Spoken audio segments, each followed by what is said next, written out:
Do you like candles?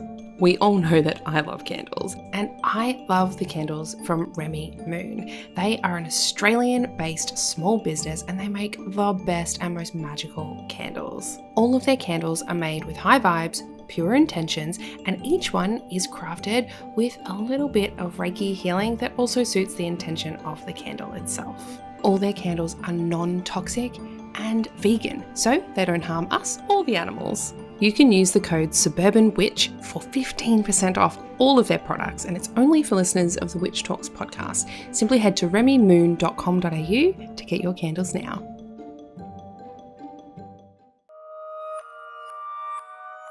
Welcome to Witch Talks, the series for spiritual seekers, witches, and enlightened souls. I'm Hana the Suburban Witch, professional tarot reader, astrologer, and witch, and I hope you're ready to get up close and personal with your favourite witches. Hello, beautiful podcast listeners, and welcome back to the Witch Talks podcast. I have a very exciting episode for you today. This has become almost like this series that we're seeing woven within the Witch Talks podcast, where I'm really tackling the deconstruction of Christianity. I'm so here for it, and I hope you are too. Whilst I've got you here, I want to ask, how psychic are you? But seriously, how psychic are you? Are you actually psychic? Do you think you're not psychic, but maybe you are? I have an amazing, fun, super duper fun, but also free quiz. It's on my website. I will link it specifically below, but you can just go to suburbanwitchery.com. You'll see it right across the top of the screen. And it's just a fun quiz, like personality quiz. I love personality quizzes. And this one goes through very well thought out questions to help you figure out where you're at in your psychic ability. And it gives you 3 incredibly useful tips to help you with whatever you get in response to it, whatever your result is. So if you haven't done my psychic quiz, definitely give it a go. And now on to our segment of Hana Help Me. Today's question comes in from Laura. And Laura says, I technically know how to read tarot from doing your course in psychic divination. I'm trying to practice more, but I still feel like I have no idea what I'm doing and I'm not confident to read for other people. What would you suggest I do? Now, Laura has done my divination course, which, if you don't know about that one, it is a course that has 7 modules. I go through many divination styles, and whilst I do touch on tarot and oracle cards and just cartomancy in general, it's kind of like a brief touch on, right? It's like, here are cards, here's what they are, here's what they mean, here's the system behind it, and here's how you can get started.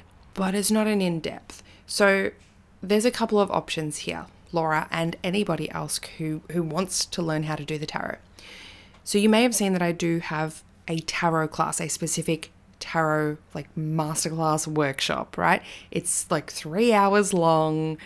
It's fun. It's super fun, and we really get into it. And I promise if you take that, you will feel very, very confident and excited to read for yourself, for other people, and to get out there and do the tarot. You'll feel much, much more confident. Now, that class, the replay of that class, is actually available for the month of August only, August 2023, in my shop.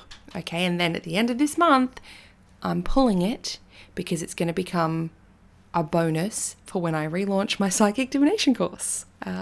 Possibly in September, if I can get my butt into gear and get all of those videos re-edited. Don't hold me to it, please. But also, if you're excited for it, let me know, because that will also help me get my butt into gear. So that's option 1. Obviously, that class, it's $70 Australian. If you're in the States, that almost halves. If you're in Europe, same deal. But you get access to that replay. It's, as I said, 3 hours long. You will always have access to it. It's not like you watch it and it's gone, or at the end of the month, it disappears. You have access to that forever. It's just I'm only selling it for this month. And you also get a really awesome tarot cheat sheet and tarot worksheet and a few other things that you can work with on that as well. Secondly, I'm going to call you out a little bit, Laura. Have you been doing the daily draw that I mentioned in that module of my course? Now, the daily draw is a really wonderful practice to get into, specifically for beginners. So literally, you shuffle your cards, you pull a card. And what I suggest is in the morning that you do this, or you can do it the night before if you really want. So in the morning, you pull a card and ask what's going to happen today. what's on for my day, what's going to what's coming to me. You want it to be future based, right? This is testing your predictive skills. And then you pull your card, and I want you to write it in your tarot journal, because you should have your tarot journal. I did go on about that as well. Tarot journals are a must. You write it down with a date, time, whatever, what card you got, what question you asked, and just anything you pick up from the card. It might be as much as, I don't know, it's the star card. She's not wearing any clothes, so maybe I'm going to spend most of the day naked. Oh, hello, River. We have a little visitor. Maybe you're going to be lounging around the house naked. Maybe you're not really sure. Write it down. It doesn't matter. Nobody is judging you. Nobody is reading your tarot journal. It is for your eyes only. And honestly, you can probably even just write, I'm not really sure. And that's fine.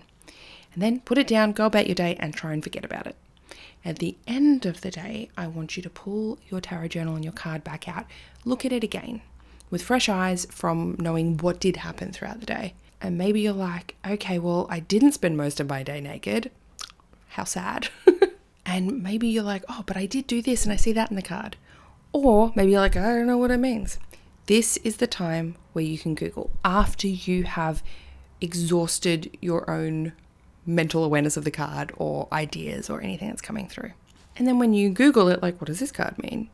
The star card's going to say healing and vulnerability and rejuvenation. You're like, silly me. I went and got a massage. That makes sense now, right? And then suddenly you have this correlation with this card. You're like, oh yeah, that's right. It means healing and rejuvenation. You're going to start remembering things better when you can piece it together with things that happen in your life. All right. If you want more tips, definitely take the class. Or I do have a free tarot playlist over on my YouTube channel. It's definitely not as in-depth as my class in any way, shape or form, but it is a really great free resource if you can't access the class at the moment. Lastly, the best thing you can do is read for strangers on the internet for free, honestly, for free, like for feedback. One of the best things you can do. I bang on it about it in my class, and I actually have a group attached to that class that you get access to when you purchase it, and that gives you people that you can go in and you can talk to and you can read for, and they can read for you, and you give feedback to one another, and it's just a really, really great way to expand your skills and your confidence. Best of luck. In this episode, I'm chatting with Justin Best, a former messianic torah-observant Christian minister and Bible teacher turned agnostic atheist who runs a popular TikTok account and YouTube channel called Bulletholes in the Bible. And we will be chatting just that. Inconsistencies and errors that unravel the whole religion as we think about it today. He is joining us via Zoom all the way from Florida. Hey, Justin, welcome to the show. Hey, what's up, Hannah? How you doing? I'm Good to be very here. well. Thank you for joining me. And I know it's quite late where you are and it's a bit earlier where I am, but I appreciate your time. So I like the fact that the deconstruction movement is like global now. Oh, absolutely. Absolutely. And I get comments from people all over the world when I post up something about my deconstruction, and they'll be like, I was affected by, Hillsong or wherever as well. And they're over in Europe or they're in South Africa. And it is absolutely global because Christianity, as we know, was quite global as well. Yeah, to say the least.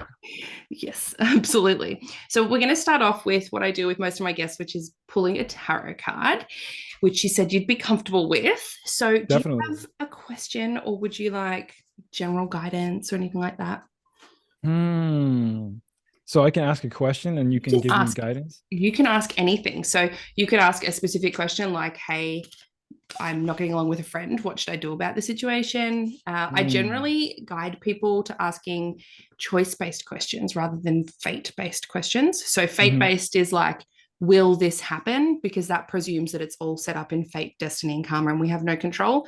I don't believe Hmm. that. But, what can I do to achieve this? What can I do to get this goal or bring this situation back together? What am I missing in Okay. the situation? Yeah. What can I do to achieve my heart's truest potential? Ooh, that's a good one. All right, let's have a look. And I've picked the tarot deck called the Dark Mansion Tarot because it's a little bit fun. I like it. All right. Sounds fun. Okay, to achieve your heart's truest potential. Let's see.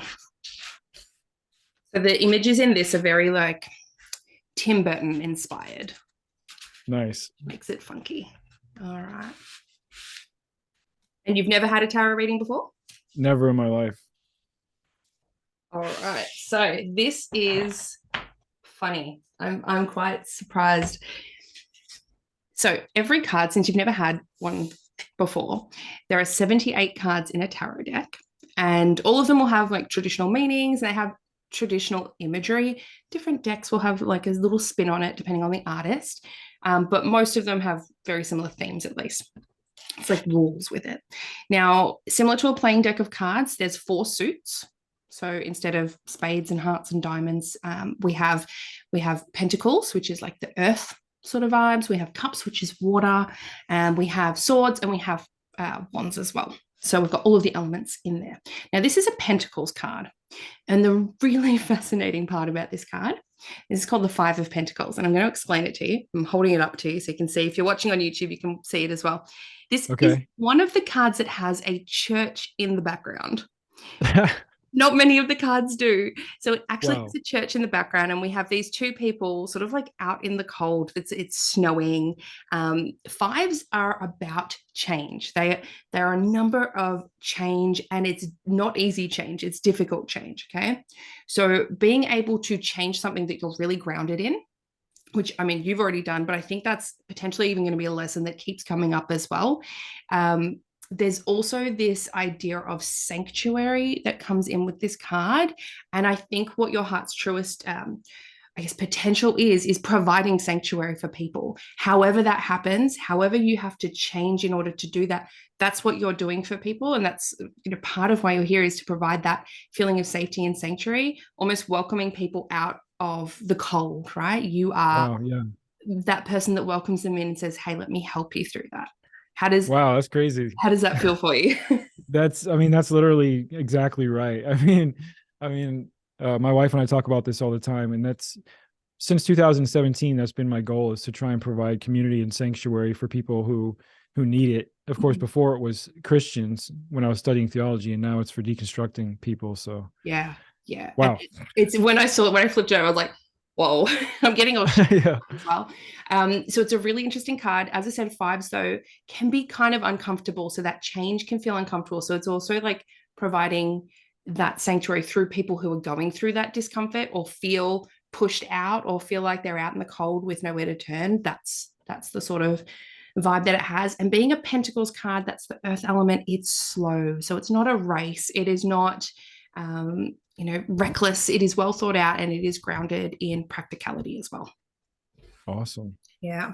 Cool. So very interesting. And a lot of people don't realize there are a lot of Christian themes in the cards and Christian imagery.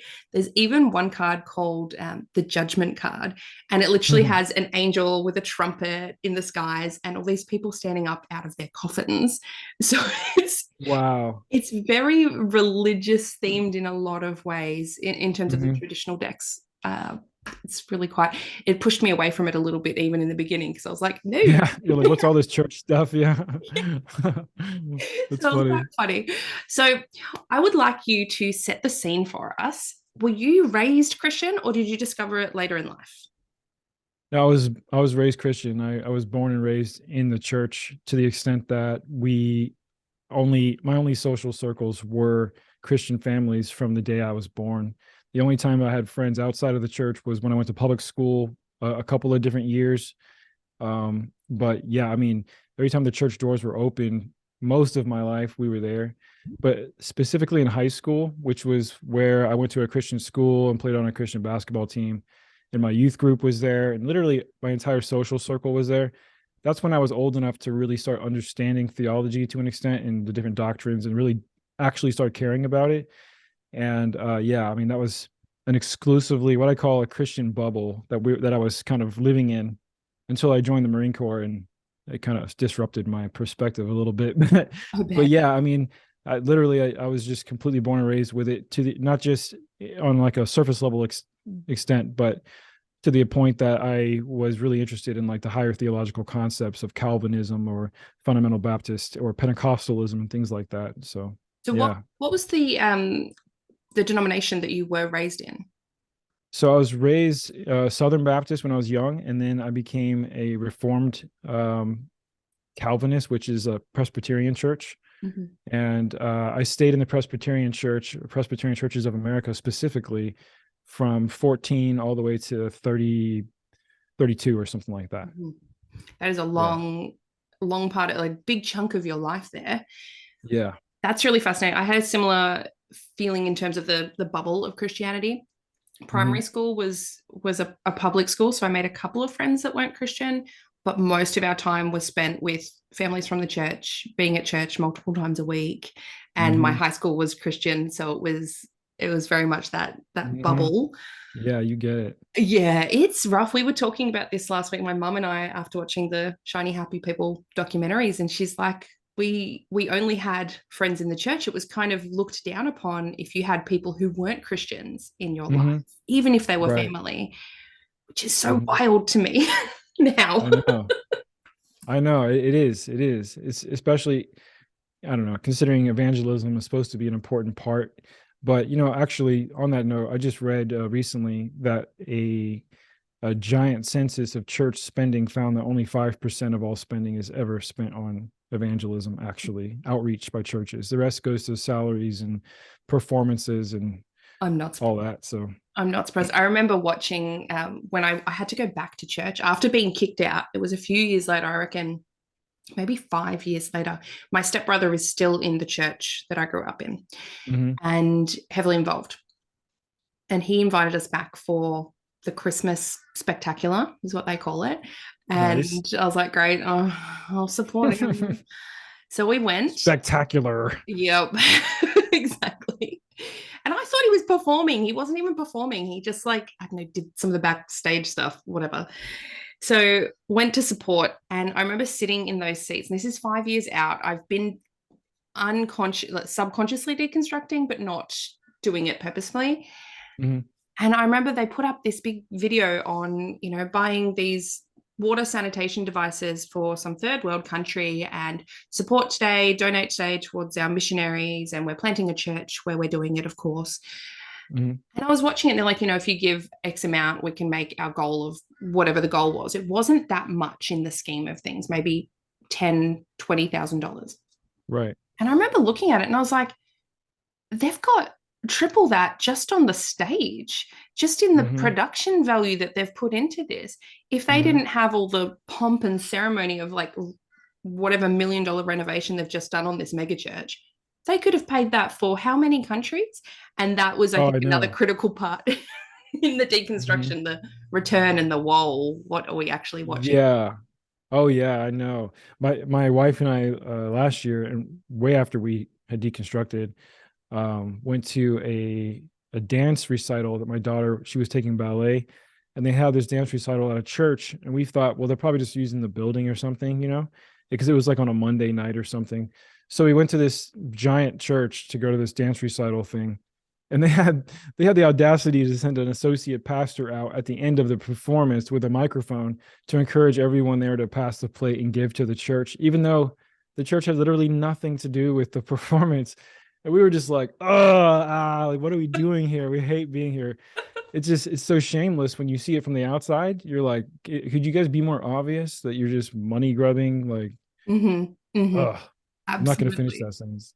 I'm curious as well. So my husband's in the military here in Australia. So I Mhm. have that experience as a defense wife, at least. But with the States, I just know that the USA is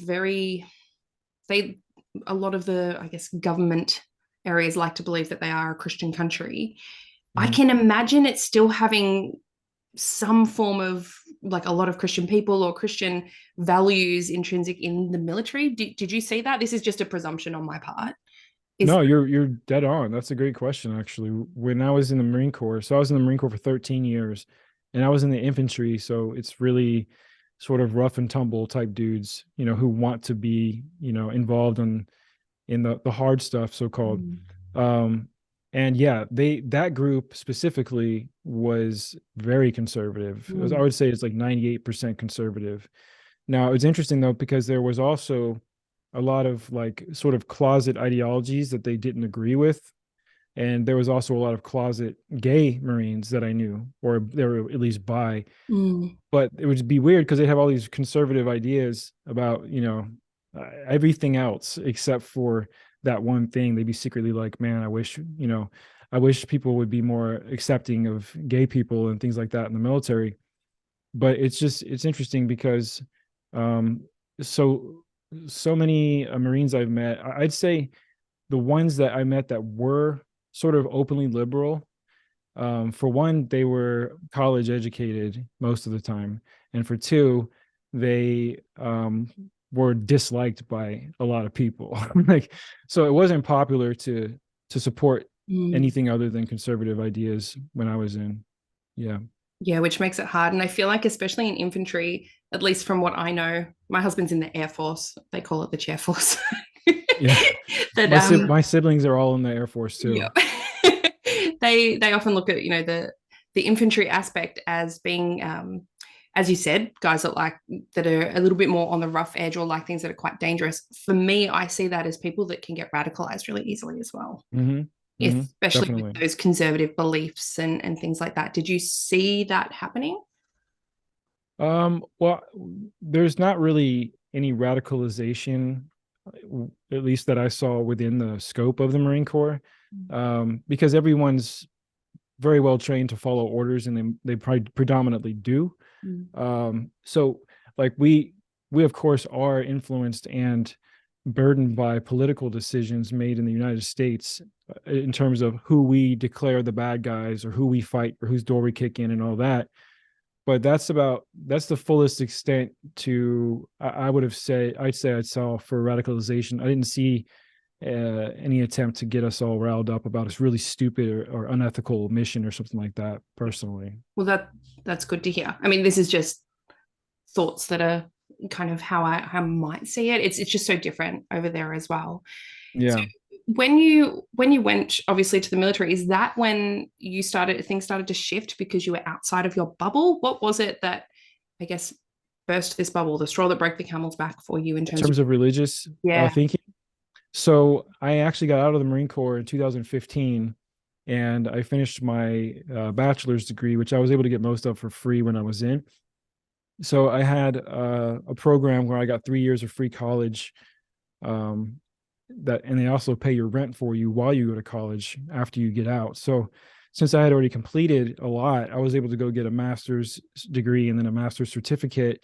And I focused my studies on marketing and business primarily. And I dabbled in that for a while, but in 2017, so about 2 years after the Marine Corps, I got out of the Marine Corps. That's when I really started having a lot of existential thoughts again, and kind of decompressing from the stuff that I saw when I was in the Marine Corps. I tell people it's easy to delay the unpacking of the compartmentalized violence and just tragedy and horror you see in combat. It's easy to compartmentalize that and then not really unpack it until way later, when you continue on to the next mission on the next mission and you stay in the Marine Corps. Whereas when you see people who involve themselves in high conflict, and then they're expected to leave their friends, leave their community, and then go sort of decompress on their own. That's when you see like these Vietnam level like issues where the whole generation of people are seriously messed up with PTSD and don't have any way of expressing it or understanding themselves. But for me, I didn't really think through a lot of the trauma that I experienced until way later. I mean, most of the combat I saw was in 2004. And it wasn't until 2000, like I said, 16, 17, that I was starting to feel like my identity as a combat Marine was fading away. I wasn't around these guys at all anymore. I was trying to sort of think about business and just make myself into a new person, a new version of who I am. And so it was in that transition of figuring out my identity that I think I kind of hit an existential wall where I'm like, literally, who am I and what is my purpose? And there was a lot of little things that led up to this, but essentially I got to the point where I decided that I needed to stop focusing my energy on business and focus my energy on the mission work, the work of Christian ministry. So at the time, I was fortunate enough. My wife and I had suitable savings and income, and she made a good. Still has a good job. She works as well. So I was able to take a break from working and focus my energy full time on YouTube to creating a Christian ministry, and that really kicked off hardcore in 2017 in August. And I made a channel called Christian Truthers, and just started teaching on there. And I ended up doing that for almost 5 years, about 4.5 years. I did that, and it was near the end of that sort of transition where I started to run into issues and started to deconstruct, that I actually eventually changed the name of my YouTube channel and changed my whole branding and started teaching the reasons why I'm leaving Christianity. And I've continued to do that since. So that just really, my deconstruction journey really kicked off hard in 2021. And I didn't start sharing about my deconstruction until probably early 2022. Mm-hmm. And Yeah. you amassed quite a following on Christian Truthers, didn't you? Yeah, it was really big. We had, so I had 50,000 YouTube subscribers, but we also had, so I was partnered with another ministry that is still actually very active in the Torah community. It's still growing.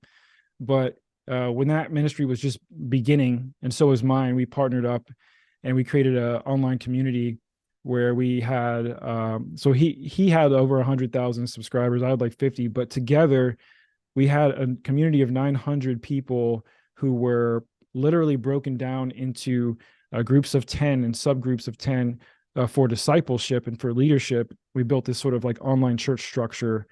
And within that structure, we held 2 men's Bible studies every week via Zoom. And we had lesson plans and curriculum. And I'd literally spent all my time like developing this kind of stuff and counseling people and answering questions. And I was just fully devoted to the ministry of the work of the ministry. And so was my buddy. And so it got to the point where every Friday night we'd have our Shabbat service. And that's another long topic. But of course, most Jews keep the Shabbat or the Sabbath on Saturday, but some believe it begins Friday night and others believe it begins Saturday morning. Now, most modern contemporary Jews will say it begins Friday night, but because of our own personal study of the scriptures, a big chunk of us thought it was actually Saturday morning. And I had articles I wrote about this even. We were like in the weeds. But to please everyone, we would do a Friday night service when the sun went down each week. And we'd have 1,200 to 1,500 people in there live every week, just soaking up these Torah readings and Torah teachings that we were doing. And so it felt overwhelmingly burdensome, honestly. Like I felt like I was dealing with the role of a pastor in a way that I wasn't equipped for. Not just I wasn't equipped, but I didn't have enough support. So even though there were volunteers and other people who wanted to help out, they weren't necessarily equipped. They didn't necessarily give guidance that I would agree with. It wasn't always perfect. So it was like building a church with no with very little accountability among the people who are volunteering and things like that. So it got pretty messy. And of course, when I ended up deconstructing and taking all of my work down and starting to post new work about my deconstruction, that entire community was very, very mad at me. And yeah, so I immediately lost 10,000 subscribers. Ever since then, every time I post on that channel, I lose a few subscribers to this day, really. But yeah, it was massive. It was painful, honestly. Yeah, I can imagine. I mean, I don't run anything quite as intense as that, but just the holding space for a community is a lot on its own. And the bigger the community, the more responsibility that you can feel you have. And when you have a lot of followers, there's a lot there. And I'm sure you had pressure to create and continue and that sort of thing as well. Did you go to Bible college at all? Had you had any formal training in the Bible? No, I didn't. I didn't at all. I literally just at one point, probably 2000 and I had studied the Bible my whole life with Bible scholars. I read John MacArthur and I read R.C. Sproul and all these like theologians in my 20s. I was really, really obsessed with it. So I'd sit around with the elders of a church and we would argue about different doctrinal ideas and talk about church history. So I was always very interested in it. But in 2016, I really like just went ham. I ordered books about hermeneutics and systematic theology, basically all the books, a lot of the books you would get from a seminary. I started reading those. And that's actually how my channel grew, was I was explaining what the context and the core Greek of different verses was, to try and basically, what I've always tried to be is an intermediary between scholarship and just the regular person who has a very difficult time understanding what scholarship's trying to say. And since I've been gifted with a reasonably good vocabulary and communication skills, I've decided to try and use that to try and say, look, what these white coat people are saying is very important, and I just don't think people are hearing it. So let me translate this for you. And then additionally, in the process of doing that, I came to my own beliefs and my own system and worldview, where I didn't always agree with in fact, most of the time I didn't agree with the predominant Christian scholars on everything. And that's ultimately how I ended up being a torah-observant, sort of Jewish messianic flavor of Christian. So, yeah. That's fascinating. My mom went to Bible college. She was in the women's ministries at our church growing up. And it always stuck with me that she said a lot of the people that went through Bible college actually came out atheist or questioning their beliefs, because they started to actually realize they taught how the Bible was written and the context in which it was written and the context in the culture at the time. And it took away a lot of the beliefs that they had, because it's not always what the church actually teaches. And I find it interesting that a lot of our pastors, our main pastor growing up, he absolutely definitely went through Bible college, but the one that followed him, pretty sure he didn't. I know all of the youth and children's pastors definitely didn't. They were usually someone who was, going out with the pastor's daughter or something, that, oh, here, let's give you a leadership role and go teach children. Yeah.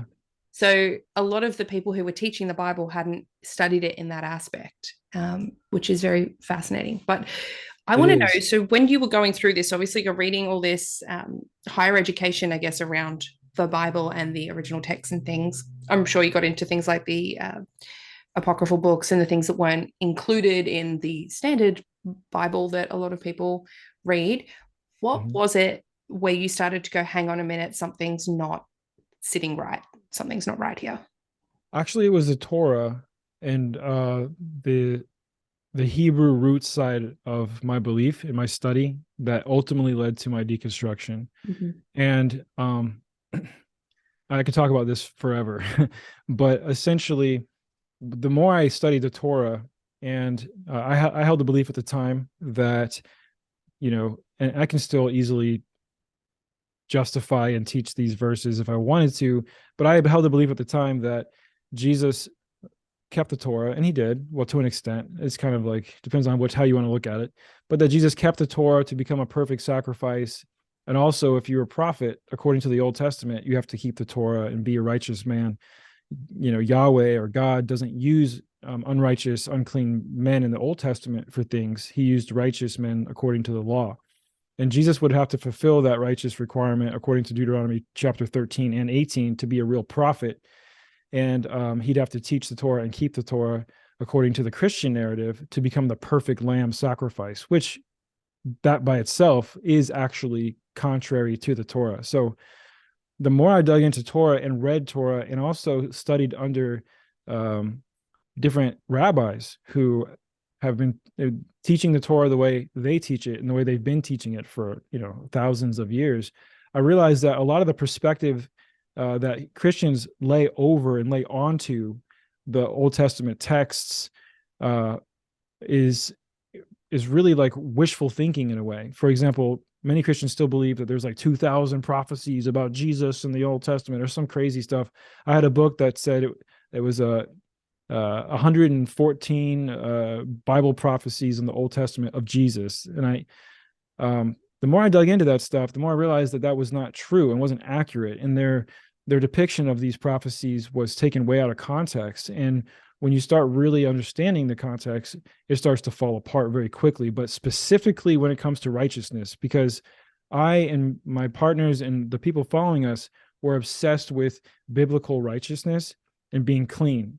And like the concept of being holy in the scriptures actually boils down to being clean and being set apart for special ceremonial use and not being the regular run-of-the-mill stuff. So to be holy, we got to be set apart, and to be set apart according to the Old Testament, we got to eat clean, we got to keep the Sabbath, keep the feasts, don't participate in pagan festivals like Christmas, Easter, and all this stuff. And we got to be in the Torah, learning it day and night and this. So we took it very, very seriously. And the more that I did that, and the more I was teaching out of that and answering questions, the more I started realizing that there's a huge disparity between what the Torah teaches and what originally I noticed what Paul teaches. And most Christians don't even realize that they actually follow Paul more than Christ to quite a large extent. Like, Paul is credited with up to 13 of the 27 New Testament letters. But for a fact, all scholarly sides agree he wrote at least 7. But he actually wrote the first version of the story of Jesus, and Christians don't realize that. Additionally, the churches preach from Paul's letters way more often than they preach from what Jesus's words were on many different issues. And I can see why they would do that, because Jesus actually spoke harshly sometimes. He spoke in support of the Torah many times. But Paul had this grace alone by faith. You don't need to be circumcised. Every day is the same. Some people worship this day, some people worship that. I say all days are alike. This is Paul saying this stuff. That would have been heretical stuff to say to someone who keeps Torah and understands that not just the 10 Commandments, but also all through the Old Testament, Yahweh, the Old Testament God, harps on the severe importance of keeping the Sabbath holy for all of eternity, in perpetuity, forever. So you have, and the same thing, the Torah teaches the importance of eating clean and circumcision and things like that. And Paul seems to give this impression that none of that really matters anymore, because we're made whole in Christ Jesus, etc. So this is where we get this New Testament Christian like Hillsong and all this stuff you were talking about earlier. I mean, that's they say Jesus in all their music, but if you really get drilled down to the core of their doctrine, most of it's from Paul, especially when it comes to church government. So when I saw that Paul was teaching explicitly, clearly against the Torah in so many different ways, I did a series called 50 Reasons to Never Quote Paul Again, coming from my perspective as a Torah-keeping messianic. And that was my first massive earthquake disruption of my whole community, our community, I should say. And that immediately cut us in half. They're half of our community. At the time when I first published this, my partners, who were also content creators and leaders, they agreed with me. But when they saw how the public treated me as a result of publishing my findings that Paul is a false apostle, he can't really be a real apostle, and here's all the reasons why, they saw that I was abused, mistreated, attacked, condemned. Hundreds of Justin Best exposed videos seemed to pop off. It wasn't hundreds, of course, but and then I was getting all these hateful emails and all this stuff. So that was step one. I realized, if I'm going to publish what I think is really true, it's going to piss a lot of people off, but I'm going to just do it anyways. And I can't ignore the things that I found wrong with Paul's writings. And so a very huge influencer who's now deceased, his name was Rob Skiba, and he was very well known in the conspiracy theory and Christian sort of Genesis 6 fallen angels, FE Hebrew cosmology realm. He was a huge figure.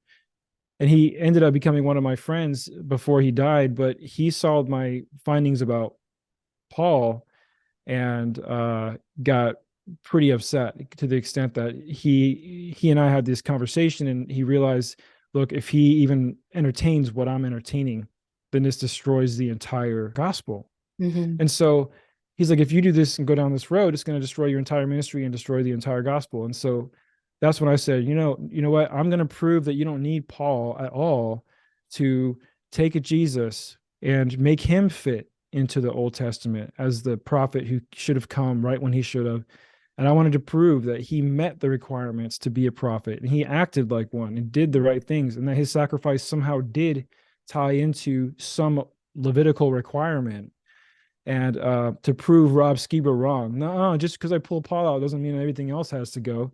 And in the process of doing that, Rob was right. I wrote an article series called The Messiah Complex, where I was trying to defend the crap out of Jesus from an Old Testament perspective. But in doing that, I started studying the arguments against my arguments. I went and looked as hard as I could to find different rabbis and even commentaries and just studies that disagreed with what I was finding.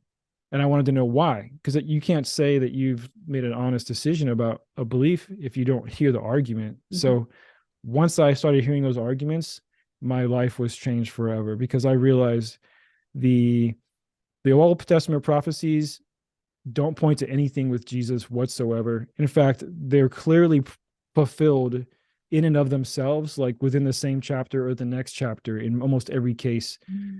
And it literally, like there's a really famous one where Christians point to, what's it called?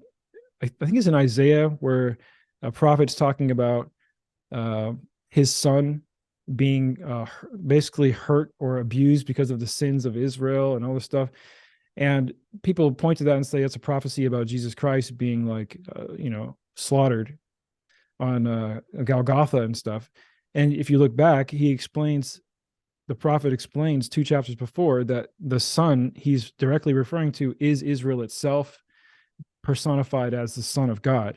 Mm. It says it right there. So it's like, you can't take these things out of context and say, oh, he's talking about the Son of God, Jesus Christ, without going back and saying, no, he clearly defined what the Son of God was. And it was Israel, it was Jacob, it was them right there at that time. And so, I could go on and on about this, but like the point is, when I realized that it doesn't work, and I did let's see, did I do? I don't think I specifically did a video about that. I did a video about Jesus being an archetype, sort of Dionysus. That's a separate study that I got into. But I guess the wine aspect would make a lot of sense with that. Yeah, definitely. The wine is a big thing. I mean, and that's kind of where it all led. I started realizing this isn't. I deleted my own articles that I was trying to make to defend Christianity, and I realized I can't do it. I realized I was wrong. Jesus couldn't possibly have been truly this sacrifice that doesn't fit the sacrificial requirements. Mm-hmm. You have to, and I've done TikToks about this, but for sin offerings and for guilt offerings and all this, which are clearly laid out in Leviticus, you need a female goat to make these offerings, or you need a bull. Nowhere does it prescribe a male lamb ever for any sin offering, for any guilt offering, anything. And additionally, Jesus wasn't a freaking lamb, dude. He's a human being. And Yahweh in the Old Testament says he detests human sacrifice in at least 2 different places, where he's angry at the nations for offering their kids up in sacrifice to their gods. And he's like, that's despicable. It's abominable. Which is funny, because then he goes and does what kills all the firstborn sons. Yeah, I know. It's so ironic, isn't it? Well, when God does it, Like and tells Abraham, he's like, oh, just this once, give me your son. Right. Yeah. Just test you. Yeah. So once all that started coming unraveled, I started making videos, and I took down all my old teachings that were in support of the Greek New Testament scriptures. And I did a video called Paul or Plato, and that's on my YouTube channel right now, where I show that Paul specifically ripped off word for word and idea for idea from Plato, and many, many, many times. I mean, like quotes that he just straight grabbed from Plato and used them himself. Same with Socrates and Aristotle and Seneca and a few others that came hundreds of years before him. He was reading their stuff because he was self-proclaimed. He said he was born in Rome, actually, and he was like a Greek philosopher. He had connections in Arabia and all this stuff. He read all this Greco-Roman stuff. It was called the Hellenization period, and that was a period of it was like 375 BCE all the way up to like the 2nd century. This massive period where Greco-Roman ideas swept Israel and swept that whole region, and they became really interested in philosophy above and they wanted to mix philosophy with Torah. And essentially that's what Christianity attempted to do, is mix philosophy with Torah. But I mean, I could go on and on.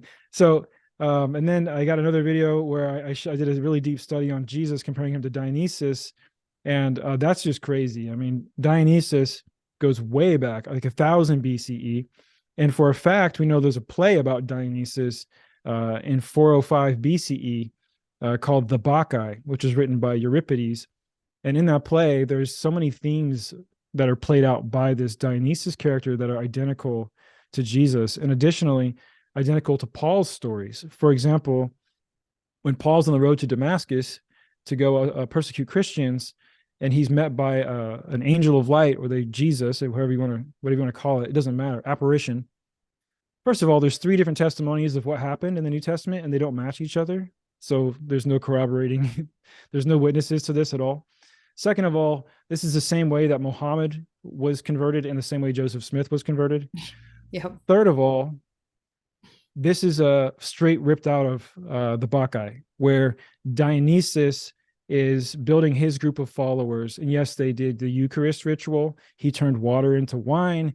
He had brides that followed him around, and they made merriment and all this. There's a lot of connections. He even rode a donkey into a city before on some special occasion.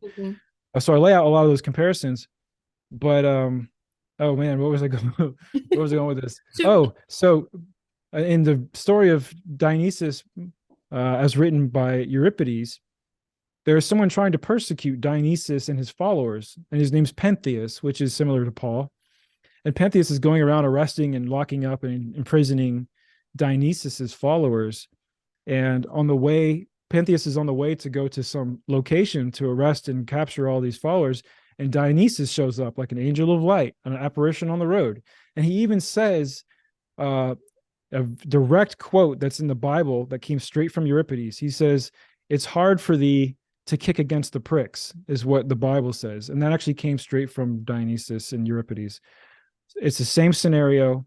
He's like literally saying like, "Hey, why are you persecuting me? What are you doing? It's hard for thee to kick against the pricks." And there's this conversion story where Pentheus gets converted from persecuting Dionysus and his followers to supporting him. So stuff like that, combined with, and there's a lot of more connections and stories. It's like Greek fan fiction. It's like they've got and that's just it. That's exactly it. In the first century, there was a lot of fan fiction that was written. There was a lot of fan fiction written before the first century, but especially in the first century, there was a lot of what's the word? People were out trying to build their own audience and their own theologies and get their own sort of cults started. Mystery cults were a very popular thing.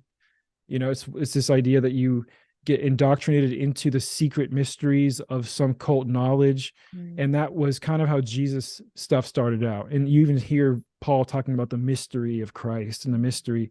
So you can see, when you see the classics and you start seeing what they were already talking about before the Bible was written, literally they were talking about for hundreds of years, right in that time.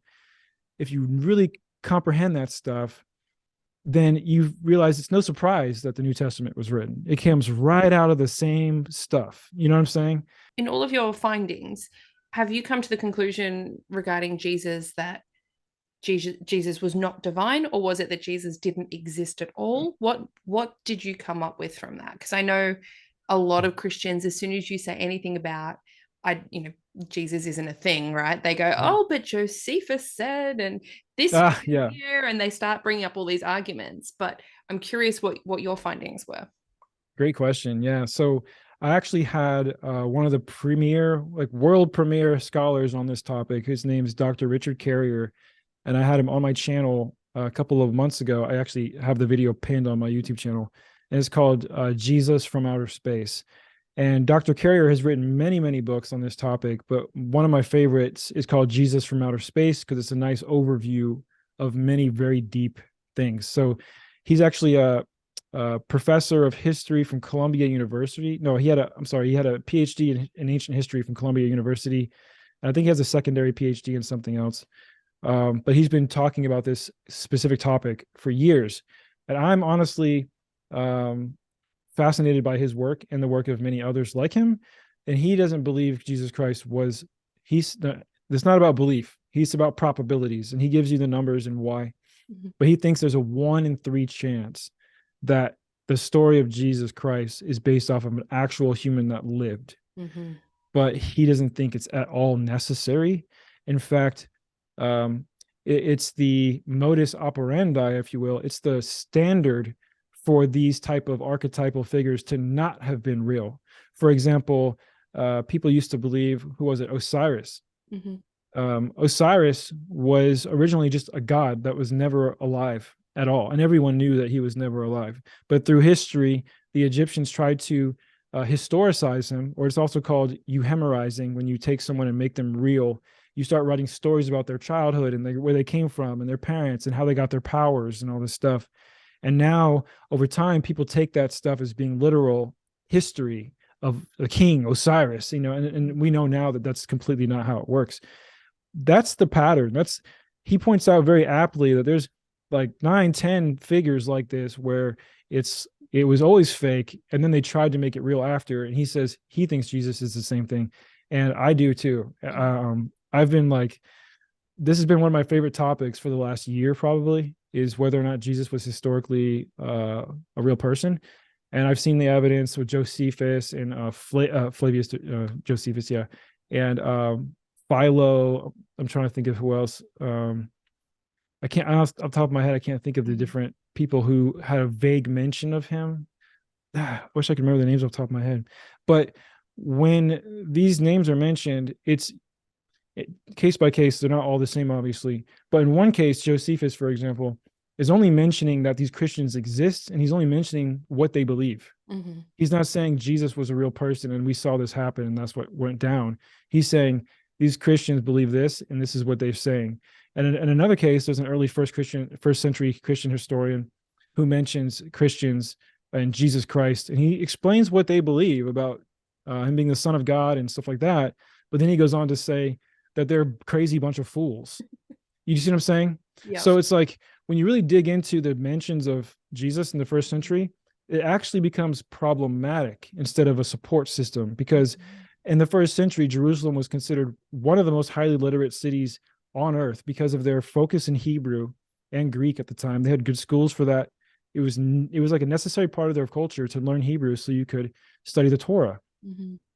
So they knew how to write and read Hebrew extensively well. In fact, we have scripts and documents and just all kinds of random stuff written by people in Jerusalem all through the first century. Lots of stuff by Roman people and by Jewish people. And no one's ever mentioned Jesus Christ, the Son of God, dying on the cross, like in terms of him being a real person. No one mentioned an earthquake. No one mentioned an eclipse, skies going dark, people walking in the streets, like zombies on Resurrection Day when Jesus, none of these things are ever mentioned, and they really would have been, honestly. Mm-hmm. We have mentions of other attempted messiahs. And one of them is named Simon Bar Kokhba, who was another attempted, like he basically was trying to lead a revolt. The Jews wanted to kick the Romans out of Jerusalem, and he tried to lead a revolt to be the Messiah and kick the Romans out. And he eventually got killed. But I mean, this whole idea that a Messiah would rise up and bring the Jewish out of bondage to the Romans was a popular idea at the time. And so I think what the Greeks and the I guess you would say the elites of the time were attempting to do was bring it together in a way and say, we can create a sort of amalgamation where we bring in some of these Jewish ideas, but then also the Greek philosophical ideas, and kind of slowly move people over into this Jesus concept that really was based on nothing. Yeah, and it's such a cornerstone of the Christian faith is that Jesus was a real person and he was divine and he was resurrected. Mm-hmm. Like that is, if you don't believe that, you are not a Christian. So I can imagine the unraveling of that would have just been, yeah, it's over. Going against your cognitive dissonance, which a lot of, people have, to just absolutely really realize that, oh goodness, this underpinned the whole faith. Another thing I think that's really crucial to the Christian faith is this idea of heaven and hell. And I'm curious what you found in that regard, because, I was taught that hell is a literal place. Heaven is a literal place. And, demons walk the earth. They're whispering in our ears. They're all working for Satan, for Lucifer. They're trying to bring us down to hell. We even had, and this is just wild to me looking back, we had one of the former very high up members of the Ku Klux Klan at our church preaching. What? Wow. And he had his big testimony story, right? And I was talking about this with my mum last week. I was like, can you remember that guy? And she's like, yeah, but he saw the light, right? And he became a Christian and he did this. I'm like, Mm, I still don't think we should have given him a platform. Like, there are right. some things. Anyway, so he would tell this story about his testimony, which involved these nightmares of him falling into the depths of hell and feeling the heat and the flames, and he would wake up in a sweat with burn marks and scorch marks all over him. I think I was maybe 8 or 9 sitting in the congregation listening to that, and I had Mhm. literal nightmares. I presumed demons were under my bed for so long. It was traumatic, actually. And Wow. Rosie Quartz was another person. If anyone's listening, a few episodes for religious deconstruction, episode 5 and 6 with Rosie Quartz, episode 34, 36, and tiny touch on 35. But Rosie Quartz and I were talking about how hell as a concept is inherently traumatic. Oh yeah. But I'm curious on your biblical findings in terms of hell being a real place. Yeah. So in the Old Testament, hell is not really a real place. In the New Testament, it becomes a real place. Um, and it's weird. It's weird. I still hear a lot of deconstructing agnostic atheists say that the Bible doesn't support hell at all, and Mm-hmm. I can't agree with that. I'm actually making a video right now where Jesus talks about hell several times, and Mm-hmm. other people talk about hell in the New Testament, though. In the Old Testament, hell wasn't really a concept. When people died, they went down to Sheol, which was just a resting place where they were awaiting Judgment Day. And I guess some of the extra biblical texts that I read, and yes, I did read all of them that I could get my hands on, um, talk about depending on whether or not you were righteous, you will be in a pleasant state in Sheol. But if you weren't righteous, then you'll be in an unpleasant state. But you don't get any details about that. But the idea is that you just rest and sleep until Judgment Day, and God's going to wake everybody up and then judge them according to their works. Mm-hmm. But there's not this idea. Um, I think it's they use the word Gehenna Mm-hmm. is mentioned at some point, and Gehenna actually was a physical location outside of the city where they burn trash, and so it was kind of an expression like you'll be tossed out into Gehenna, like out of the community, like treated like a leper type thing. Mm. In the New Testament, you do have Jesus saying that, like Matthew, I want to say Matthew 24. I don't remember what verse exactly. Jesus says, one day many people will come to me saying, Lord, Lord, did I not prophesy in your name? Did I not cast out demons in your name and do mighty works in your name? And he said, and I will look at them and say to them plainly, depart from me, for I never knew you, you workers of lawlessness and iniquity. And he mentions, what's the next part? He says that he'll cast them out to the outer darkness where there's weeping and gnashing of teeth. Mm-hmm. In other places, he says, don't be afraid of someone who can hurt your body alone. Be afraid of someone who can destroy your soul in hell, which he's talking about his dad, himself, basically. Mm-hmm. In other words, you need to have more respect and more fear for someone who can like torture you forever. Yeah. So there are like justifiable verses where you could get this idea of hell, and as we currently understand it from the New Testament. Obviously, I don't personally believe hell exists at all. I think that the only time anyone might experience a hellish, I guess you would say, feeling would be if they have things they need to work. And this is my personal opinion only. So I think if you have a near-death experience and you have a lot of things that you need to like sort of process that you're not comfortable with about yourself and your life and about your choices you've made, or maybe the position you're in life. Some people have had negative near-death experiences, although those only make up, I think, 20% of all near-death experiences are negative. Most people have a positive near-death experience. Even atheists, of course, they see the source, if you want to call it God or whatever. I don't think hell is a real place based on near-death experiences. Past life regression studies, reincarnation studies. I really like reincarnation studies because those are there's really good tangible evidence for reincarnation that I can't ignore. I did But see yeah, you post a TikTok recently and you were saying a few sources for reincarnation. So Ian Stevenson was someone you mentioned, and his books and his studies. So Ian Stevenson has now passed away, but he was like the lead researcher, and I'm talking like actual scientific method research on past lives and recollections and children having these past life memories that can be corroborated from exactly. other areas that they couldn't otherwise have known. Like, it's so fascinating when you read those. And I know that Brian Weiss, he wrote Past Many Lives, Many Masters, which I highly, highly recommend. Have you read that book Okay. before? No, I haven't read it yet. No. Oh, oh, it was pivotal for me because one thing when you do deconstruct, suddenly you're left with, well, what does happen? Where Mhm. do I had this like Mhm. really nice, neat, and tidy idea of what happens when we die, and suddenly that's gone. And Right. what if I'm wrong? And all those thoughts that come through. But that was one book that really helped me formulate my own afterlife ideas and the possibility of reincarnation, that sort of thing. And then, of course, similar to you, I backed it up with reading every single study I could get my hands on. And Ian Mhm. Stevenson was a big part of that as well. So for anyone Yeah, looking, it tied in nicely with, like, I've kind of come to this conclusion. I don't like to use the word conclusion because it kind of makes it feel like it's over. It's not over, I can still change my mind, and that's why I love being agnostic. um, but yeah, I mean, so before, even when I was deconstructing, and I've always been into holistic medicine my whole life. Not my whole life. I shouldn't say that. I'm sorry. At least all through my 30s. I'm 39 now. I haven't had an injection of any kind for any medical reason for over 10 years. Neither has my wife or any of my kids that live with me. We use plant medicine to heal autoimmune issues, skin issues, sleep disorders. I am very hesitant to go to a doctor to get medication for anything, but I don't think that there's anything wrong with doing that. In fact, I think for some people it might be exactly what they need. But I try to avoid that and try and find naturopathic and holistic remedies for stuff first. And then, if I get to a place one day where I think that's just not cutting it and I need synthetic medicine from a doctor, then I'll take it if I really need it. But um, so during this process, I've always been interested in psychedelics.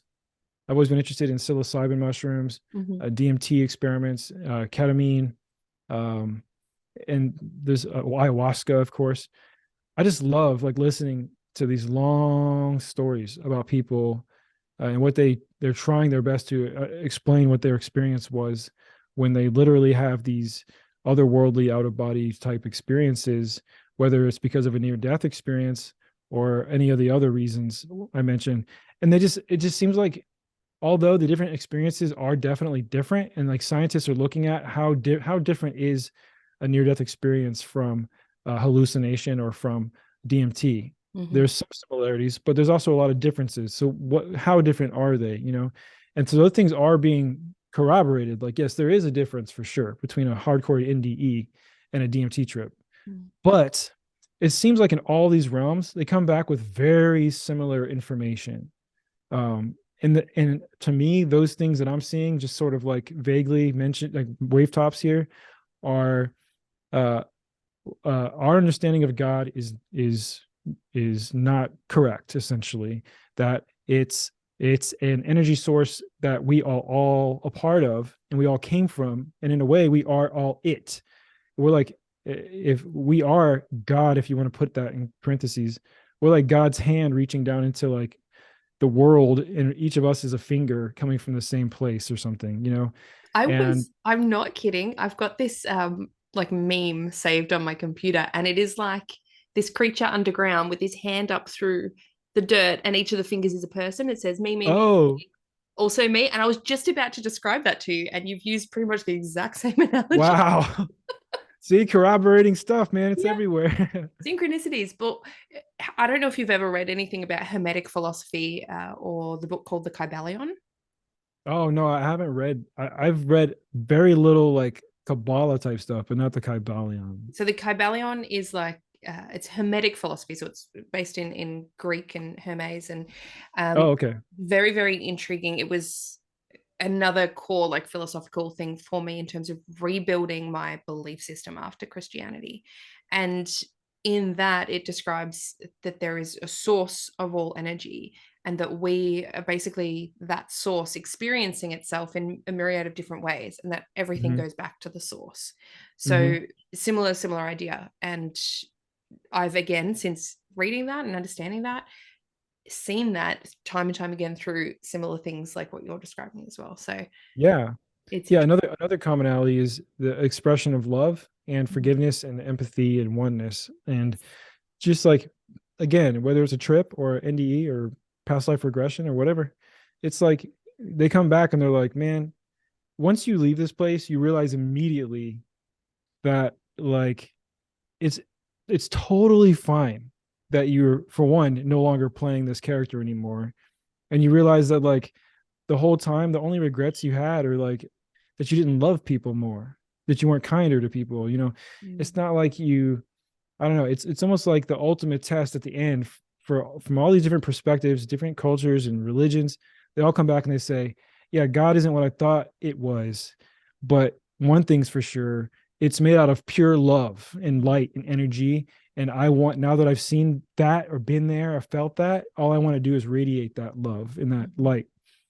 So yeah, I don't see hell, you know. Again, some of the NDEs where they go to a hellish landscape, most of them actually resolve in paradise, in forgiveness at the end. So they do go through a period of darkness and aloneness and tremendous fear. And some of them even say that they go to an underground cave and they feel like they're seeing hell, you know, or someone in hell or something like that. But as soon as they call out for Jesus or something, they're whisked away into heaven. Now, obviously, I don't believe that Jesus has anything to do with it. I think it has to do, and that's, by the way, that's just one.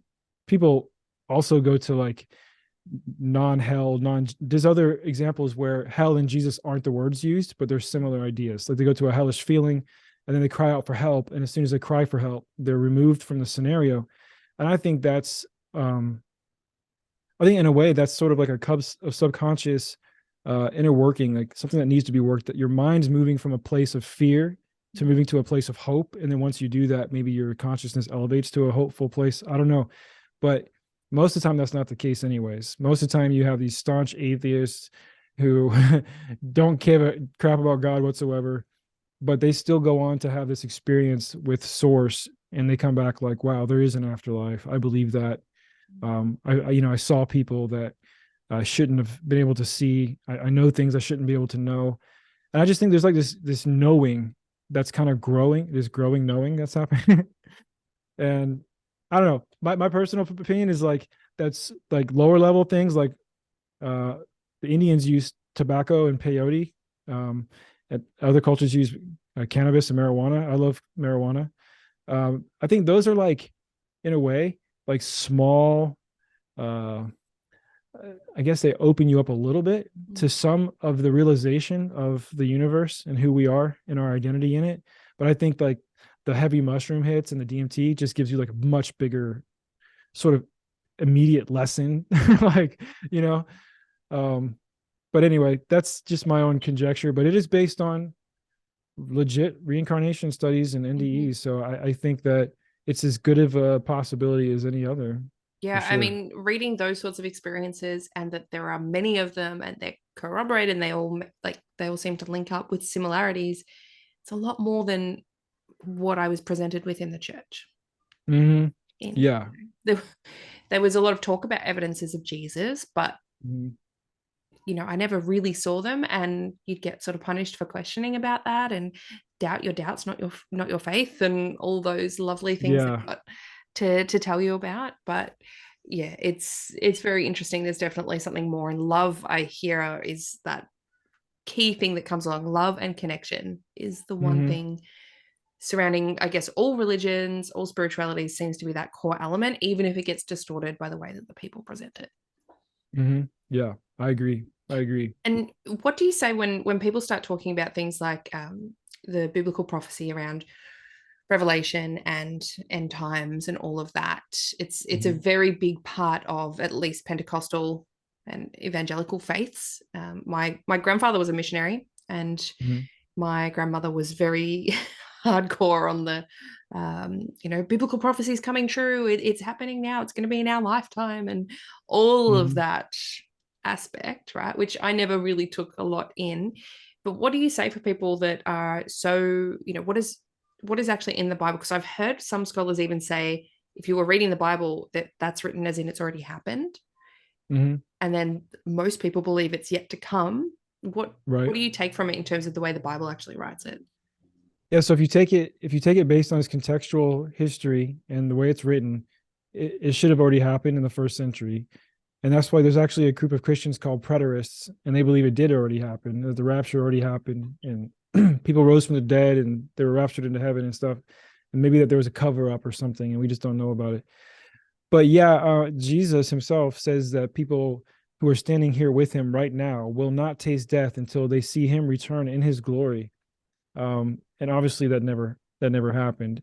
Um, so I think that the verses, especially Matthew 24, is one of the biggest ones people love to use. It talks on and on about Jesus. They ask Jesus what will be the sign of your coming, and he says there'll be wars and rumors of wars and earthquakes in diverse places and famines and pestilence, blah blah blah. Well, guess what? That stuff happens every year. That stuff happens every decade.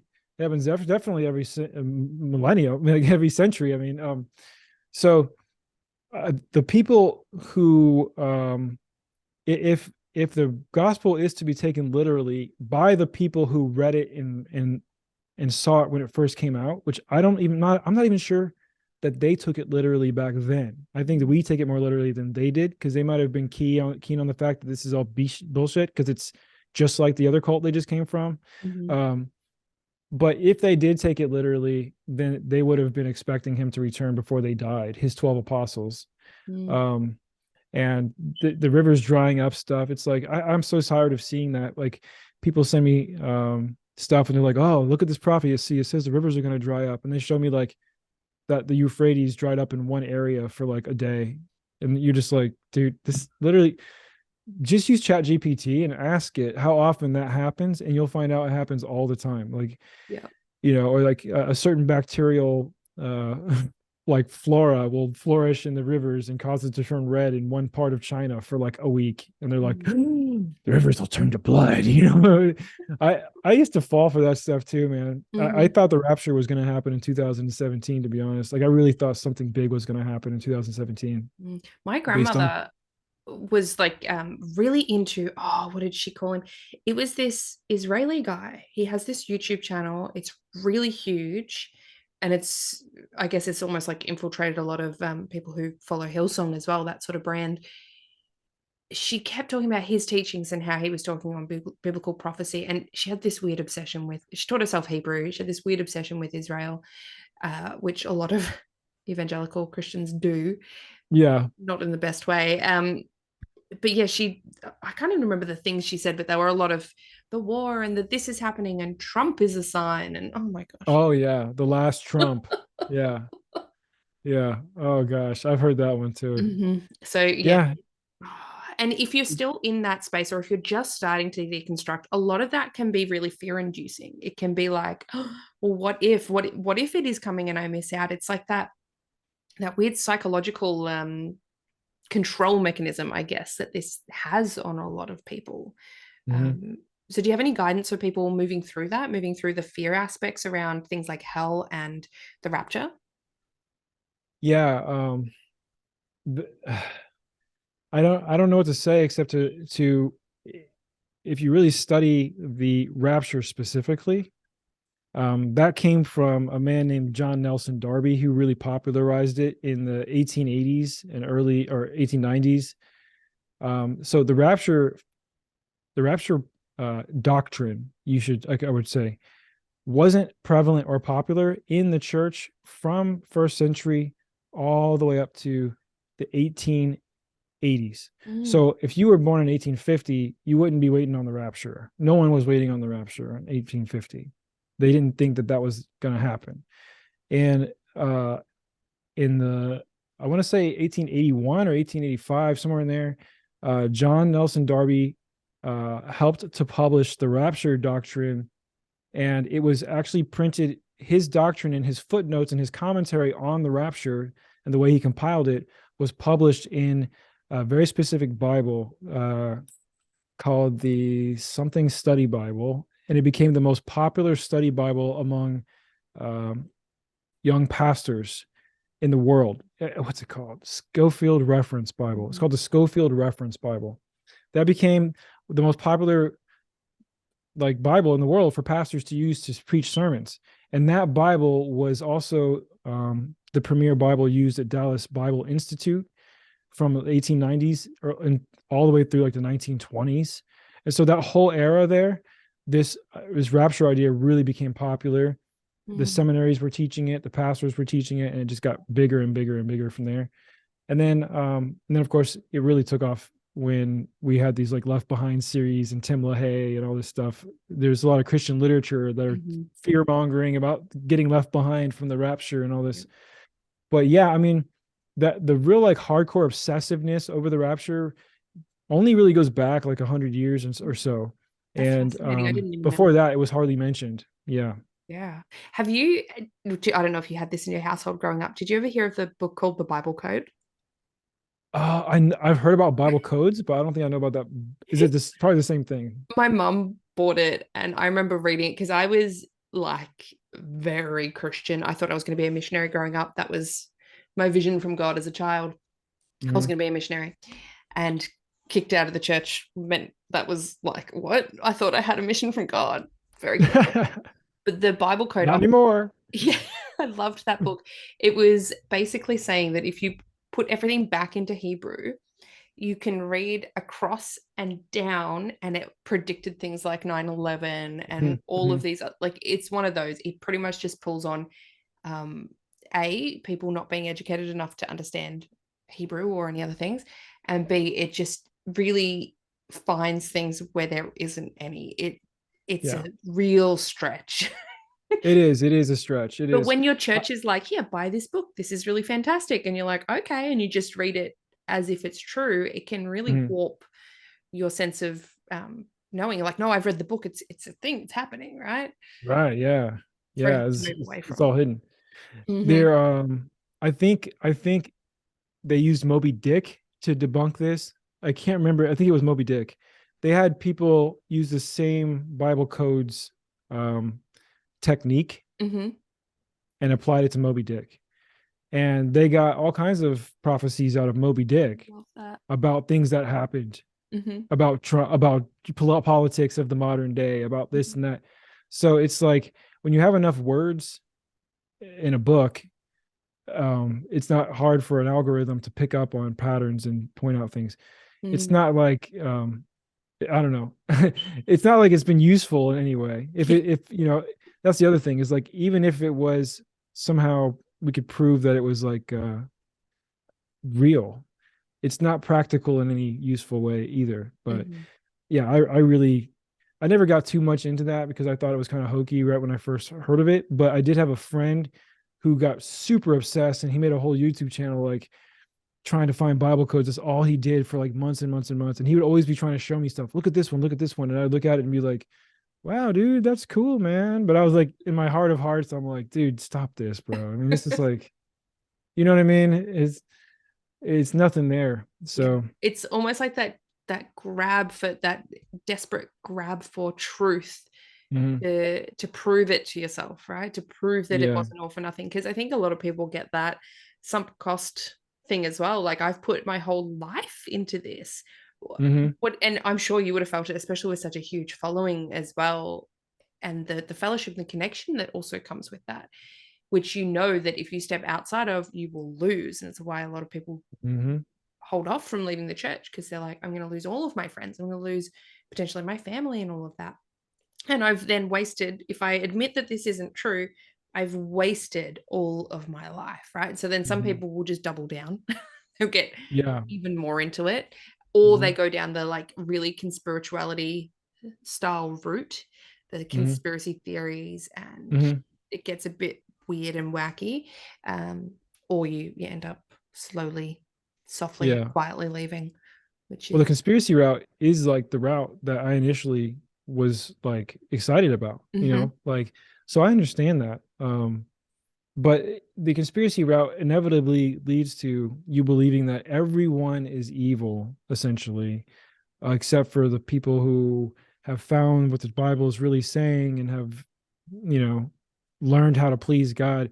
Everyone else is evil. They're all the strings are being pulled like puppets. There's like an evil person at the top eating baby's blood and just, running the world. Why is And baby's blood? Is actually, yeah, Satan is actually like whispering in their ear at the top levels, and they're all doing seances to get powers from the fallen angels.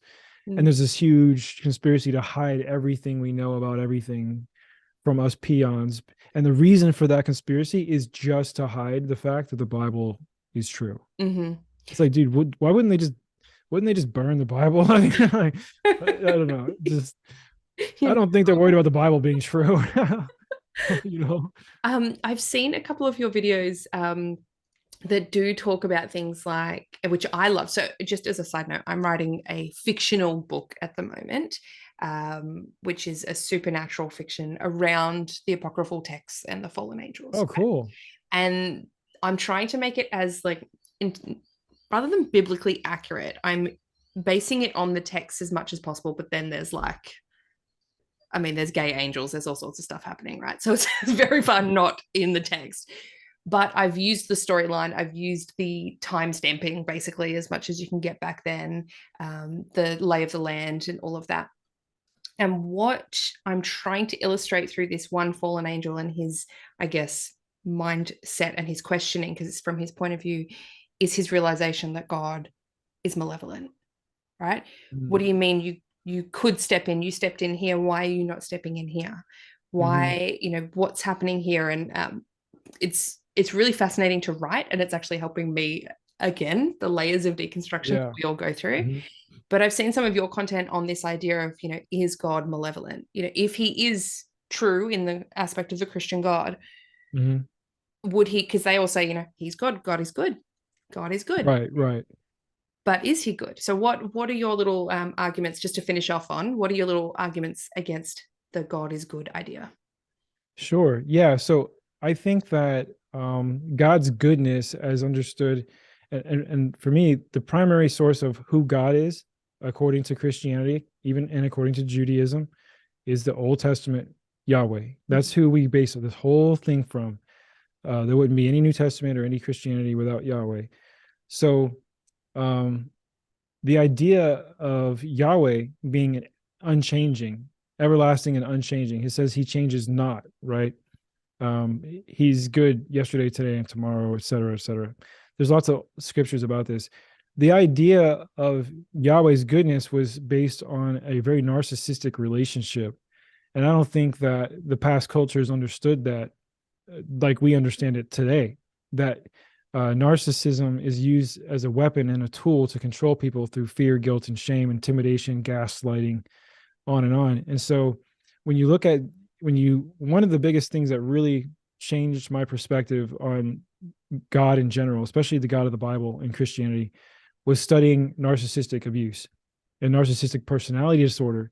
And when you run Yahweh through the gauntlet of whether or not he meets these criteria, he is a classic case. In fact, they should just put Yahweh in the dictionary next to narcissism, because put him as the DSM-5. Yeah, I mean, think of him as a person, right? He creates a scenario for everyone to fail intentionally so he can keep you trapped in a mind fuck where you think you owe him something because you disobeyed him. And then he's going to gaslight you and make you feel like it's your fault that you were made incorrectly and that he set you up to fail and that he put Satan in the garden and that Satan was the first sinner, actually. When God gets pissed off enough, he just wipes everybody out.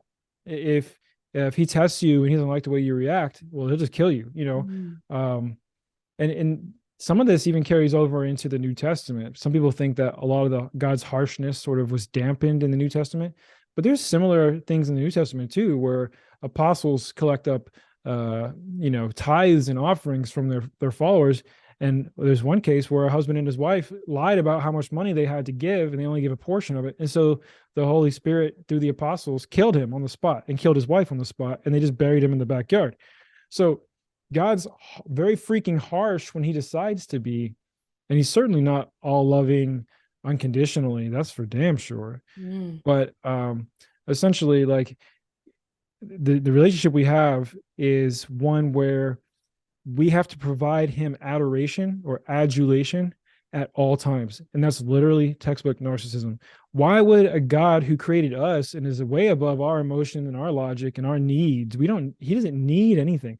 Why would God need us to worship him and find him and praise him all day long, even in heaven. Why would he want us to come up there and just praise him all day long? Like, how narcissistic is that? Seriously. I mean, apparently he created a whole horde of angels to just sing his praises 24/7. Yeah. That was their entire purpose, to sing praises. Dude, that's like small dick energy, man. You know, like, bro, like, yeah. So I don't know. I really see him as being his character as being something that's a tool of fear, just to keep people in check. I mean, look at Wizard of Oz, right? They travel all this way to see God, the wizard, and it's just a man behind a curtain after all, pulling strings and stuff. And we see the same thing with the Levitical cult priesthood of the original Israelites. This was started by priests who would go into the Holy of Holies behind closed doors in a tent and make smoke and magic and throw stuff on the fire. And they'd come out and tell you what God said to them. I mean, if you really think about it, isn't that stupid? I mean, like, no one ever saw God except for the priests behind the curtain. And then they're going to come out and be like, oh, this is what he wants. Just so happens to be God wants you all to give me, the priest, 10% of all your stuff. But yeah, it's hard to say this because I don't want to be insensitive to people who are still in it and still believe in it. It was hard for me to swallow, and it was painful for me to even acknowledge that it's true. But a lot of the issues we see with narcissism in Christian men and women and Christian leadership comes from the biblical example of Yahweh, who tells you to beat your kids into obedience in the Old Testament, tells you to stone your children to death if they become a disappointment or drunk or annoying to you or whatever, according to the Old Testament. You know, God killed a man immediately on the spot for picking up a stick on the Sabbath once, just to make an example out of him. You know, like, if you're raised in a Christian home with a narcissistic dad like I was, that all seems like it makes perfect sense. That's normal discipline. That's what we deserve. We deserve to be punished. We deserve to be spanked, to be disciplined, to be tested. We don't deserve anything good. You know, God, by his grace, gives us some good sometimes because he's graceful. But dude, that's literally like narcissism. Someone who loves you will love you for who you are. They're not going to make you jump through hoops and prove yourself. And then once you prove yourself to get close to them, just praise me all day long. Just praise me, or get out of my presence. I don't want to, you know, like, I used to really find that, I guess, that cognitive dissonance coming up of wait a minute, I thought you said God loved unconditionally.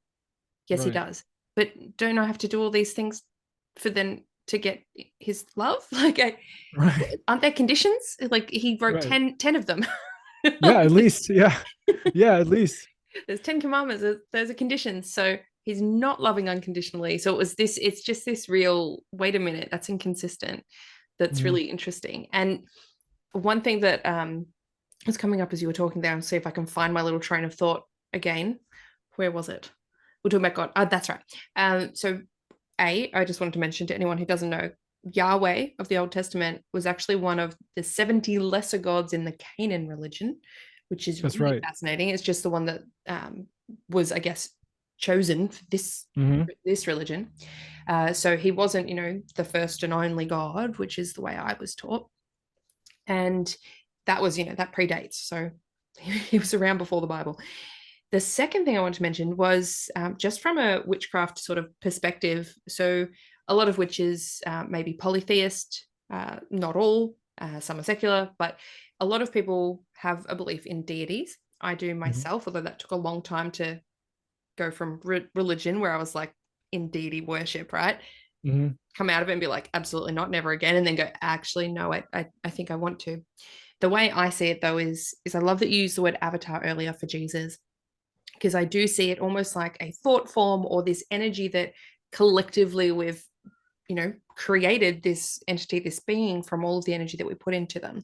And this is true across all religions. And for me, that explains why a lot of the power can come through in different religions as well. And we can see sometimes miracles or sometimes things that actually happen and confirmations and things like that. But one thing that's really, really cool is there's a witch named Devon Hunter. I've had him on the podcast before. And on his podcast, he once mentioned, I was listening on one episode, and he said people need to be careful when they choose a deity because you always take on the qualities of that deity. Wow. And I remember going, oh, that's why Christians are so judgmental. Because that's what their deity is. He's judgmental and he's quick to anger and quick to punish and Hmm. quick to exclude, right? And that's what Hmm. we see with a lot, not all, but a lot of Christians. It's what's emulated through their God. So when I did decide to choose deities to work with, I was like, oh, I got to be careful here.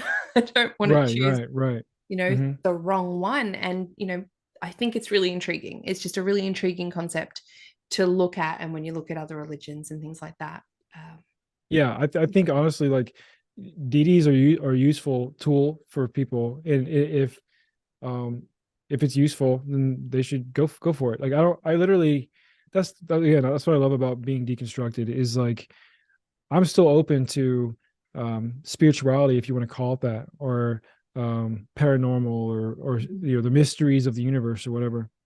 But where I have issue is only where religion takes over and dogma takes over, Mm-hmm. to the extent that it removes the rights and freedoms of other people, and or it hurts them, causing spiritual abuse, religious abuse, and stuff. Mm-hmm. And I'm certain that the deities that you worship don't do that, you know. And so yeah, I think it's beautiful to have the freedom to just Mm-hmm. to do that, how you want. Yeah, I mean, I've chosen ones from ancient Egypt that are Oh, cool. technically not really, there's no real big, what's organized religion around Hmm. Thoth anymore. So, That's cool. Did you um, say Thoth? yeah, Thoth. Oh, cool. Yeah. So Thoth, for anyone who doesn't know, he was the god, or is the god of knowledge, of wisdom. He's attributed to creating hieroglyphics, so creating the alphabet and the written word and spoken word. And he came into my life. I think I spoke about on one of my previous episodes. Came into my life when I started writing books. So that was really interesting because he was a scribe. So there's some really interesting correlations with what was happening in my life at that time as well.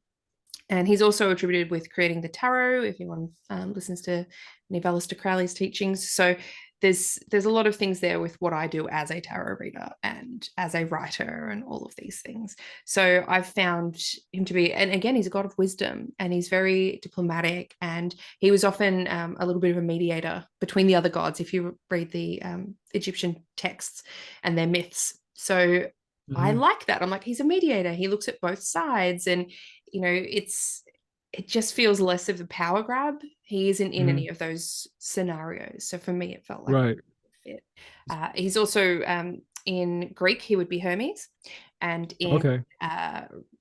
Rome, in Roman mythology, he would be, oh, I've lost it now. Hermes, Thoth, and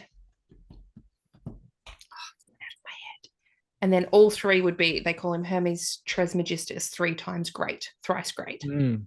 Oh, that's going to bother me. Roman gods, Mercury, Mercury. Mercury. Okay. There we go. Cool.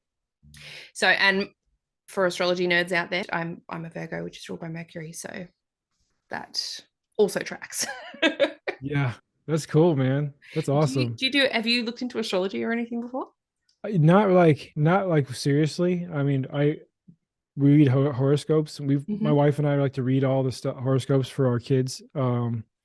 We when we can get information from astrology, we want it. We're always interested to read Mm-hmm. about it.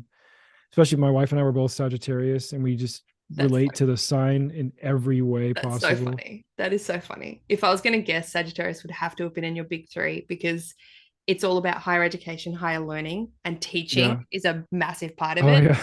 And Sagittarians, whenever I do career readings for people, any heavy Sagittarian energy, there is links there with the clergy. There Mm. is links there with, being a university professor. There are Hmm. the links there with broadening the mind and getting outside the comfort zone and learning from other cultures. Like all of that is ruled by Sagittarius, which is really That's fascinating. cool. Do you know your big three? Have you heard of that before? Um, I don't know what that is. Cool. So when you're saying you're a Sagittarius, that would be your sun sign. Mhm. which is the star sign. So that's a big part of your personality. But you've also got a moon sign. So the moon Oh yeah, would be in a certain place. the Aquarius ascending. Is that it? Yeah, rising side. So Aquarius rising. And do you Yeah. know what the moon is for you? No, I don't remember. Okay. So that would be your big three. And that's like your core aspects of Oh, your okay. personality. I'm also Aquarius rising. So very much I find with Aquarius risings, um, they need to use their voice. They like to teach on Mm. new age, spiritual, or scientific concepts. And the Mhm. role that people with Aquarius rising, the role that they're here to play in the world is to get the message that they have out to the masses. So they're the ones that have Wow. things like podcasts or Yeah. like, it's not like I'm teaching my small group here. It is, I'm teaching the wider community, and it's far reaching, and it's about knowledge. There's a big aspect of knowledge there. So very, very Wow. fascinating that you've got That that. is super cool. Isn't it How cool? do I find out? How do I find out the third part of my sign? Do I Um, go to my birthday somewhere? let me have a look. I've got my thing open here. Let me just run a chart. So if I log in, I can Can show you you. hear this smoke detector going off? I can't hear it at all. Oh, thank goodness. Thank Thoth. What's your birth date? December 13th, 1983. Oh, I don't know if you can hear my stomach growling here. No, I can't. What was your birth time? Do you know? It was 7 a.m., I think. Okay, and that were you born in Florida? No, I was born in Little Rock, Arkansas. Is that AK? Yeah, AR. AR. Okay, AR. Little Rock. That makes me think of the song from that Marilyn Monroe movie. What, a song from the movie? Yeah, there's a Marilyn Monroe movie, and they said something about down in Little Rock. There's a Oh, really? I haven't it's seen it. don't quote me on that. Yeah. I do not know the words, but there's an old Marilyn Monroe movie, and they sing a song about being from Little Rock. Oh, cool. Okay, so 7 a.m. Do you think that's definite or? I think, I mean, my mom always told me I was born in the morning, but I don't, I mean, yeah. All right, so you may be slightly different. I'm going to show you just because it's fun. Okay. Sharing screen. All right, so this is you in a nutshell. Whoa. So this is an astrology wheel. Okay, so a birth chart Mhm. is what we call this, or a natal chart. Now, what this shows is your moon sign is in Aries. Mm. Okay, so that's one of the big ones. But I'm sure you can see over here, there is a Mhm. lot of energy happening over here. There's a lot of placements or a lot of planets and things. And this is Mm. Sagittarius. Your Mhm. rising sign would actually be Sagittarius, Oh, okay. um, which is really interesting. But Aquarius is in your second house. So that can be how you make money in terms of those sorts of new age spiritual or wider reaching ideas. Okay. I would actually argue that with if you're wanting to make money and things like that, it needs to be really far reaching in that aspect, like I was talking about before, and quite Mm. logical. That's how you would. Okay. Um, I can do so that. with your rising sign, so that's this AS here, this ascendant. So Yeah. rising sign in Sagittarius, you've got Jupiter in Sagittarius, you've got Neptune in Sagittarius. They're just a little bit far out. So some astrologers would call this, you know what, with the ascendant, I'd say this is something called a stellium, which is like a really intense energy in one part of your chart. And it actually like um, unbalances it in a way. Like it makes it very much Sagittarian. So like through and through, Hmm. that is you. So when you read horoscopes for Sagittarius, that'll be very, very accurate for you. Yeah, they usually are. Yeah, for other people, because horoscopes are actually written by your rising sign. So you can still relate to Mm. them with your sun sign, but I say most people should read it for their rising sign and it'll be more accurate. So find out what your wife's is and then read her rising sign one as well. Okay. So you've got your big three is all in fire, so very much fire element because that moon Hmm. sign is in Aries. What I actually find with this moon sign, your moon is your emotional layout, like your landscape emotionally. And with this, it's very independent. It is, I don't need anyone else to help me process my emotions. I do it. Usually it'd be fairly quick, like especially with anger and things, like flare Mm-hmm. up and then quickly cool down, right? It's not going to be Mm-hmm. held on really long in that regard. And it falls just in the third house as well. So the third house is about community, talking, relationships, friendship. So I would say sometimes when you are in a bit of a funk, you need to talk about it. Mm-hmm. And you need to get those words out, even if it's just writing a journal entry or something like that. Getting the words out is really important to you. Mm-hmm. But most of the time, you do a lot of it yourself. Like, you're very independent emotionally. Another That's thing, true. I don't know if you have any form of exercise practice, but intense exercise can be really great for your emotional landscape and your mental health and your fulfillment as well. Great, great. Have a look into things like running or just like Yeah. intensity. I don't know. I've got a friend who's also got an Aries moon. I've been telling her for years. I was like, you need to do intense exercise. She's like, no. Anyway, now Yeah. she does hot Pilates, Oh, that's which cool. again is quite intense, and she's obsessed. Absolutely loves it. She's like, I never Yeah. felt better. I'm like, yeah, told you. Yeah. So it's really I used to funny. have to I used to run a lot when I was in the Mm-hmm. Marine Corps. Mm-hmm. And now I just go to the gym and play basketball. But yeah, I do enjoy like really thorough workouts for Yeah. sure. And I do feel happier That for makes sure. sense as well. That draw to the military, those Aries placements. Aries is ruled by Mars, which is the god of war. Oh, cool. So rules over weapons, even surgeons as well. Often have big Aries placements. Mm, But with all that Sagittarian energy, very much in the knowledge, reading, understanding, philosophy aspect, mhm. like that is heavily who you are there. So it's Yeah. what brings you joy. It's how you express yourself. It's part of what you're here to do is to help educate, and it's even part of your dream vision for who you are and who you're here to be. Wow. Yeah, It's like literally 100% true. isn't that cool? I love it. Yeah. So yes, that's just a little snapshot into your and it's funny because your Mercury is in Capricorn here, Hmm. and Mercury is all about how we communicate, and you're very logical. It is logic, it is systemized, it is this says this, so XYZ. Like, that's, Hmm. there's a layout to it. So it's interesting when you can see that sort of coming through and grounded again in practicality. Wow, man. That is so cool. I've literally never had that before. I've seen that before. So that is like a very small, I'd call that a mini astrology reading. Hmm. Everyone listening out there, there's much more you can get into as well with them. I can do them for people's businesses as well. So business astrology reading tells people what colors to choose, how to market their business, and what they need to be sustainable, all those things. It's really fun. Sick. That's super fun. You know Yeah. what's funny is when I was in the Marine Corps, I was a machine gunner for the first 8 years.